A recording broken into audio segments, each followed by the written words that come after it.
பாவத்தை விட்டு மனம் திரும்பி அவருக்கு பிரியமா வாழ ஒப்பு கொடுத்தா அவர் உள்ளங்கையில வரைந்து வச்சு உங்களை கவனிச்சுக்கிட்டே இருப்பாரு.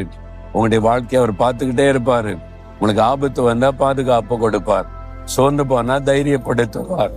பலவீனப்பட்டா புது பலன் தருவார். வியாதிப்பட்டா சுகமாக்குவார். ஒரு தேவன்னு ஜெபிச்சு அற்புதம் செய்வார். நீ என் மகன் என் மகள் உள்ளங்கையில வரைந்து வச்சிருக்கிறேன்ல, நான் இப்படி உன்னை மறப்பேன்னு சொல்றார். விசுவாசிங்க, ஆண்டோட அன்பை சந்தேகப்படாதங்க. ஆண்டவரை பார்த்து சொல்லுங்க, இயேசுவே என்னை உம்முடைய உள்ளங்கையில வரைந்து வைத்திருக்கிறதற்காய் ஸ்தோத்திரம்.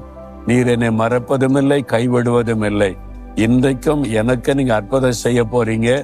என் காரியத்தை நடத்தி தர போறீங்க. நான் விசுவாசிக்கிறேன், அற்புதத்தை எதிர்பார்க்கிறேன். இயேசுவின் நாமத்தில் ஆமேன், ஆமேன்.